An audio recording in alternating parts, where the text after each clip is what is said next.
Our next speaker is Andrew Hipp.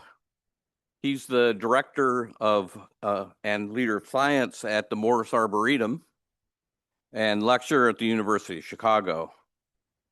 Andrew investigates the origins of plant diversity, biodiversity, using cladistics and population studies, and he has a group of people that he collaborates with, and right now, one of the big things they're working on is how adaptation and hybridization have shaped oak diversity and communities of organisms that depend on oaks. So he's also written a popular book. I don't know if he brought any copies with him. I had 2 people ask me so far, get their addresses. And numerous popular articles of natural history books, especially for children. He's also the current president for the American Society of Plant Taxonomists, ASPT, and serves on the Committee for Global Botanic Garden Congress in 2027.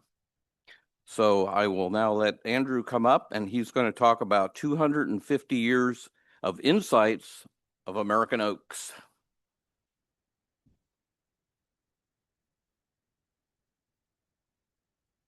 Well, thank you very much for that very kind introduction, and thank you all for being here and to the organizers for inviting us. This has been super fun so far, and I'm looking forward to the rest of the day. So my name is Andrew Hipp. I guess you knew that part, and I'm here to speak to you about oaks, which you also knew. The reasons for oaks. Oaks are super important ecologically. They structure plant communities. I was once interviewed by Joey Santori, and he labeled the podcast Oaks Beasts of an Ecosystem, which is a fair description. Like, it's hard to imagine the northern temperate forests without oaks. Oaks are complicated. Oaks are nonetheless familiar to us. We know them. To get a sense of what we're talking about, let's just make sure we're all on the same page about what oaks are. Oaks are woody plants. They're trees like this bur oak from Illinois, or shrubs like this Quercus striatula from the eastern mountains of Mexico. They have alternate leaves and clustered end buds, like this black oak. You find these commonly on sand soils of eastern North America and the upper Midwest, with distinctly clustered buds at the ends of the twigs. Their staminate, or male flowers, are borne in catkins. These are dangling inflorescences. They look like tinsel hanging from the tips of the branches, with little clusters of male flowers. They're bouquets of stamens. If you zoom in on the stamens, this is I don't know if this pointer works. No, it doesn't. But in the circle there, in the inset, what you're seeing is magnified anthers splitting open along the side, so that each anther releases like thousands of pollen grains that fly on the wind. The oaks are anemophilous, meaning their pollen is windborne. And that pollen can go 100 meters, 200 meters, in some cases 30 or 80 kilometers documented to pollinate a tree. I know, hard to believe. Oak fruits are acorns, single-seeded nuts with a distinctive cupule. So if you have all those characteristics, no matter where you are in the world, you have an oak. Oaks rose at least 56 million years ago in the beech family, which we know because the oldest oak fossil was found in Austria in the Paleocene-Eocene thermal maximum, a slender sliver of like 200,000 years. And that pollen grain was lodged right there. So they've been around at least that long. They're within the beech family. What you're looking at here is a phylogeny with time on the x-axis, and you can see that oaks are in this group of species, all with large seeds, mostly animal dispersed. If we zoom in on the oaks, there are 8 major lineages that are really distinct from one another. The ring-cupped oaks, section Cyclobalanopsis, the holly oaks, section Ilex, or the turkey or cork oaks, section Ceres. The oaks we're going to be focusing on, though, are the oaks of the Americas. That's subgenus Quercus. There's 5 major lineages. They're the white oaks, section Quercus, represented here by Quercus lobata of California, and section labati, the red oaks, here represented by Hills oak, which I love because it's was described from the Chicago region. Also, it's pretty. And then the southern live oak, section Virentes, the deer oak, section Pontaceae, and then the intermediate or golden cupped oaks, section Protobalanus. Those are the five major groups. Now, if you look at these mainly segregate by continent. The three on the bottom, the section, the subgenus Ceres, are limited to Eurasia, and the Americas are mostly where you find the other five. So this tells us that early on in oak evolution, or certainly suggests that early on in oak evolution, that basic split between subgenera was a vicariant split between continents, between Eurasia on one side and the Americas on the other. It's actually more complicated than that, but that's another lecture. So oaks have been exceptionally successful in the Americas. Here you're looking at a heat map of oak tree diversity based on the forest inventory and analysis data. This is an analysis that was conducted by Janine Cavender-Bears for her 2018 paper.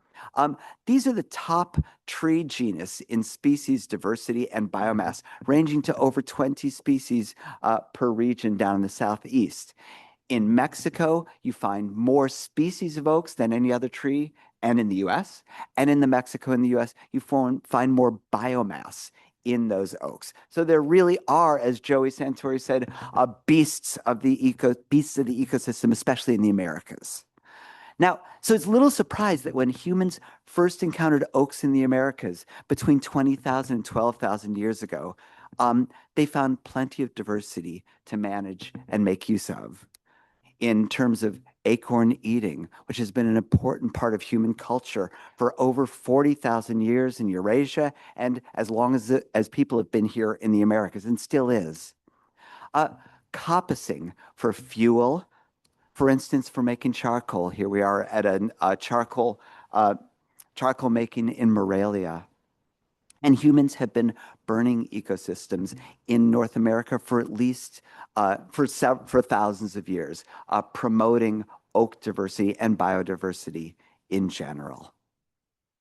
So the last 250 years really are just a sliver of this time frame when we look at the amount of time that humans have been interacting with oaks, and even smaller sliver when we think about the amount of time that oaks have been evolving. But those 250 years of American oak study have been crucial to Western scientific understanding of oaks. In 1776, only 13 of the oak species we recognize today were known to Western science. Today, more than 475 species names are accepted, and the Americas account for roughly half of global oak diversity. So when we think about these discoverers of the Western scientists who were doing this initial taxonomic work in the early days of the US, these are some of the characters that Barbara introduced to us. André Michaud explored widely in Eastern North America, described and named only 4 oak species that remain today. Bazille de Chêne de l'Amérique was really important to our understanding of oaks because he was really careful about documenting and growing these oaks both in situ and in his garden. Aimé Bonpland then traveled the Americas around the same time for 5 years with Alexander von Humboldt, collecting about 60,000 plant specimens and describing Quercus humboldtii, which is the only South American oak. Initially, he described it as 3 species. Those have since been subsumed into 1, and 10 Mexican oak species we still recognize today. And of North American botanist, William Trelease really stands out, an Illinois, Missouri-based plant taxonomist, and really a splitter. Many of his species aren't still accepted today, but 53 of them are, mostly in Mexico. Also importantly, again, another lecture, William Trelease really endeavored to say, what's the evolutionary relationships among oaks? And so he came up with all of these series of oaks, groups that he, what's that? Oak tree, yeah, right. And basically, yeah, each was an oak tree. And so it's complicated. Fortunately, it's not as complicated as William Trelease thought it was going to be. But this documentation of American oak diversity is only the tip of the iceberg. American oaks have prompted and helped to answer this foundational question that we always have, which is, what on earth is an oak species? The question of what keeps oaks distinct genetically from one another. This is important. The timing makes sense because at the founding of the US, 80 years before The Origin of Species, Darwin's book, it was possible to believe that species were figments of the imagination, or that they were eternal and immutable, or both in one lifetime. So Buffon, for instance, writes initially he was a nominalist. He believed that there were no such things as species, that species were just human projections on the natural world. So again, another lecture, but at the beginning he says, all there are is individuals, without problematizing what individuals are. Their species are just something we slap on the world so that we can name things. That was one extreme. Well, 16 years later, he thought exactly the opposite. He had done all these crossing experiments, and he says, well, actually, all species are defined by interspecific sterility. So if they can't cross, they're species, right? And that was his claim. So he goes from believing that they're not real at all to believing that not only are they real, but they're forever entities. That which was created in the beginning is now and evermore shall be. So pretty extreme examples. So this sterility barrier would be widely viewed, not universally, but widely viewed as an essential attribute of speciation through much of the 19th century, and even persists vestigially today. So one oak became a bit of a lightning rod for disparate ideas about natural hybrids in oaks, and consequently about the nature of oak species. It's called the Bartram oak, named for John Bartram, who first discovered it. Brought in a whole bunch of botanists over the course of about 250 years. So the Bartram oak was discovered in 1750 by John Bartram along the Schuylkill River in Philadelphia, where he had a botanical garden. He had found this oak that had variable leaves. Some of the leaves were completely unlobed, but like willow oak. Some were fairly deeply lobed, like he wasn't sure which of the many red oak species it might be. So he doesn't know what to do with this. So his son, William Bartram, invites Francois-André Michaux, son of André Michaux, who had gone traveling around Eastern North America with his dad when his dad was, the French king's botanist, goes back to France, comes back to America, and carries on the good work of describing species. And Francois-André Michaux looks at this oak and says, yeah, that looks like a species to me. And he names it Quercus heterophylla, hetero for variable, phylla for leaves. After that, it's like every botanist in the country looks at this species. Many think it's a hybrid. So you've got Asa Gray, you've got George Engelmann, you've got Nuttall looking at this thing and saying, oh, it's definitely a hybrid. And the other half saying, no, it's not a hybrid. In fact, it can't be a hybrid, because if it's a hybrid, all hell is going to break loose. We're not going to know what species we're looking at. And so you got L.D. Gale saying, like, if trees could hybridize in the forest, there'd be not like 75 species or 91 if you believe the FNA treatment, but there'd be like jabillions, and we can't have that. So arguments and fact, he says, both go to prove the permanency of species. It turns out he was right to a certain extent, that it isn't complete pandemonium out there.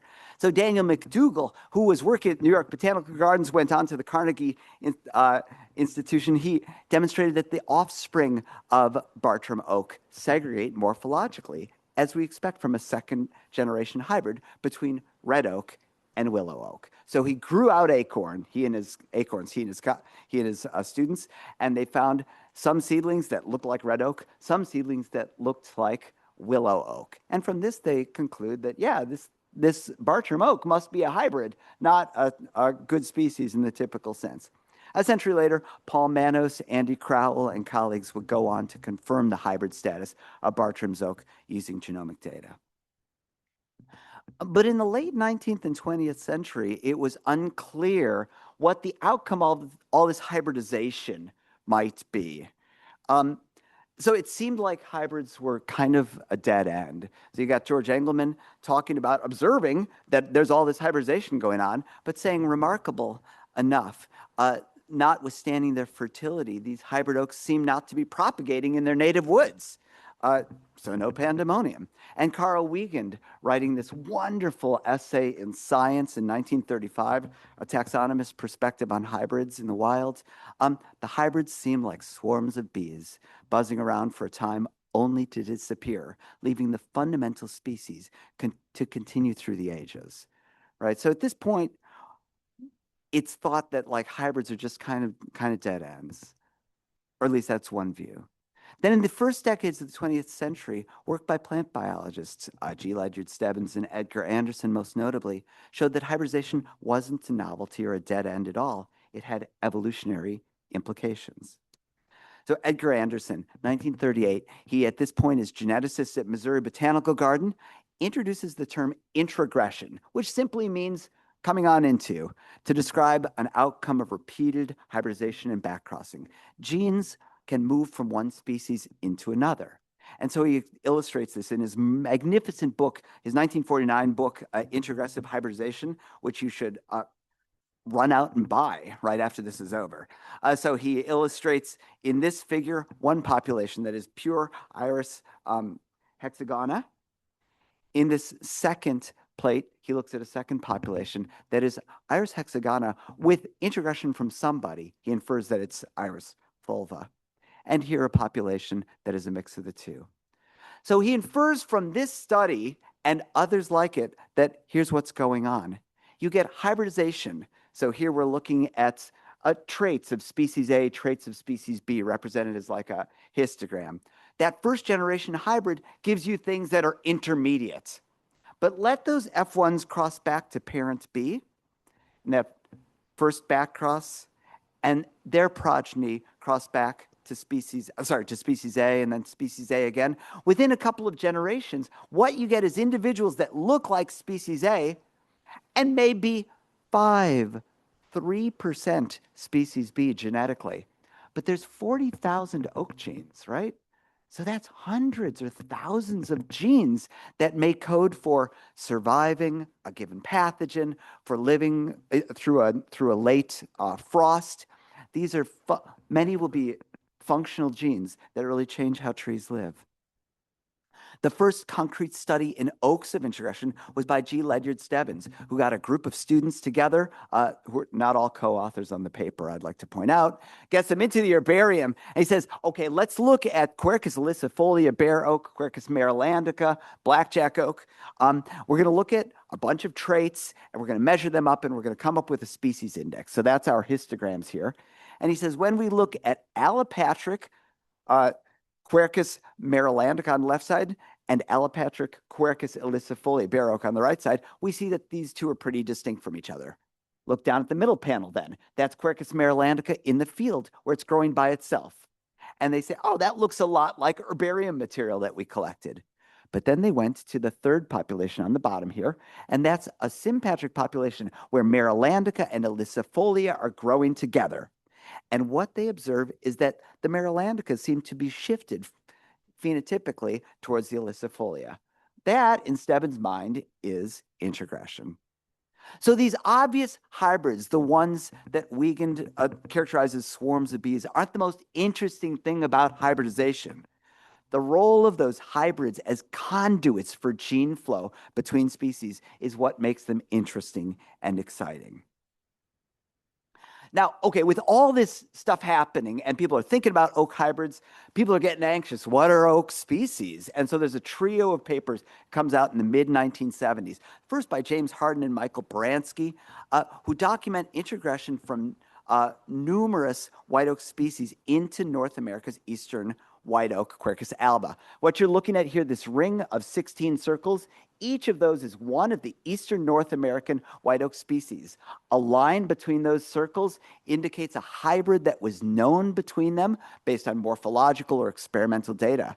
And from this, Bransky and Harden note that the eastern white oaks form what's called a syngamion. A syngamion simply meaning there are multiple species that exchange genes and nonetheless maintain their distinctions as species. So introgression, they argued, was a small but important part of white oak genetic variation. That same year, Bill Berger, at that point working at the Field Museum, he had finished up his master's work looking at Quercus macrocarpa, bur oak, and Quercus bicolor, swamp white oak in 1959, had looked at a few hybrid populations, had not published that paper, and here it's going on 16 years. So if any of your students haven't published their chapters yet, Bill, looking at all this hybridization data that he's got, argues that all of the white oaks together form a single biological species. The biological species being the idea that species are maintained by gene flow and separated from each other by barriers to gene flow. He says all of the white oaks must be a single biological species, right? But that's deeply dissatisfying when I walk around my neighborhood and my forests and I can see eastern white oak, I can see bur oak, I can see swamp white oak, I can see swamp chestnut oak, and I can distinguish these things ecologically, morphologically, so they are something. What on earth are they? And he says the classical oak species has these two attributes. It adapts to a unique niche, and nonetheless, it shares the broader evolutionary advances of the entire syngamion through gene flow. So in Berger's eyes, oaks are having their cake and eating it too. They get to be distinct species, but they swap these ecological solutions by gene flow. They're evolving on two fronts, in his words. The next year, Lee Van Valen sort of dunks on that paper by refining the ecological argument, formalizing it, and saying niche is what defines and maintains species. They're not maintained genetically in his mind so much as they are ecologically. Introgression being the sort of background to all this ecological speciation, and makes a claim that it turns out almost exactly matches a claim that was made but not published by Bill Berger in his 1959 thesis, which is worth checking out, if only for the post-it note. When I got Bill Berger's thesis on interlibrary loan from Cornell, it comes with a yellow post-it note on it saying, "Please be very careful. This is our only copy." Right? I'm thinking scanners, photocopiers. Anyway, I've got a PDF if you want it. It may well be that Quercus macrocarpa in Quebec exchanges more genes with local Quercus bicolor, bur oak, and swamp white oak than it does with bur oak in Texas. This is Van Valen's claim, right? Now, what's cool about this claim is that 16 years later, Alan Whittemore, who went on to become the curator of the director of the U.S. National Arboretum Herbarium before he retired, now as a research affiliate at the Morton Arboretum, showed that oak chloroplasts supported Berger and Van Valen's claim. What you're looking at here, this is a phylogeny of oak chloroplasts. Each letter represents one oak chloroplast genome type that he identified using restriction fragment length polymorphisms. And what you see is that type B is shared by eastern white oak, swamp chestnut oak, and bur oak in a few counties in Texas. Haplotype F is shared by eastern white oak and bur oak in Greene County, Wisconsin. So a bur oak in Wisconsin really does have the potential to share more genes than an eastern white oak in Wisconsin than it does with a bur oak in Texas. But that's only the chloroplasts, and the chloroplasts travel only in the seeds. Remember, the pollen can fly, and seeds may travel a couple of kilometers if they get lucky with a J, but the pollen can travel 30 kilometers, 50 kilometers, and affect a pollination if it's lucky.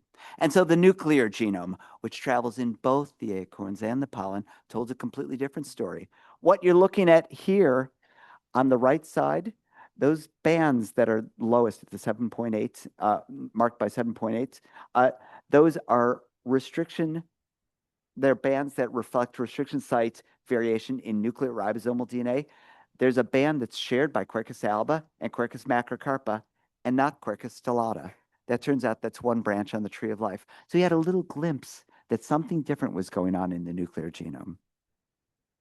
So our own work on the Eastern North American white oak syngamion builds on this long history of American oak research and focuses on bur oak, described by Michaud in 1801, which plays a pivotal role in the Eastern North American white oak syngamion, both because it exhibits a lot of gene flow. It was known early on that oaks hybridize with species we might expect them to, like Bill Berger's 1959 thesis about hybridization between bur oak and swamp white oak, which grow together. You can find these things within spitting distance of each other, as well as species we might not expect them to. So bur oak, it's been known since the 1960s as well, has a history of gene flow with Quercus campbellii, which is now limited to the Southern Rockies. And genomic data, another lecture altogether, shows it has a history of gene flow, or at least shares a lot of genes with Quercus lobata, which is a California white oak. More mysteries to figure out there. Also ecologically, bur oak grows in savannas, floodplain forests. It grows from the Black Hills to New Brunswick and Manitoba. So it has hybridized with all these species. We wanted to understand this syngamion. So to get at this, we did a bunch of sampling. Mira Garner, who's my research assistant, covered much of Eastern North America in one summer. We're still good friends. She did amazing collecting. She collected 517 individuals from 5 species across most of the bur oak range. The circles here represent her collecting localities. The dark line is the range of bur oak. While she was doing that, Casey Pham, who started in our lab as a high school intern in 2013, has stayed active on and off, still is now a postdoc at Case Western. She stayed in the lab and was working with genomic data to identify a number of genes that could be amplified using hybridization. This is a genomic method that allows you to basically go fishing for genes. She picked out 465 that she could sequence at fairly low cost. And a few years later, Gabe Ribicoff, an undergraduate from a course that Rick Ree and I teach at the University of Chicago, came into our lab and analyzed the data. Without going into the gory details, 5 minutes, our time is growing short, my friends. He got a lot of data.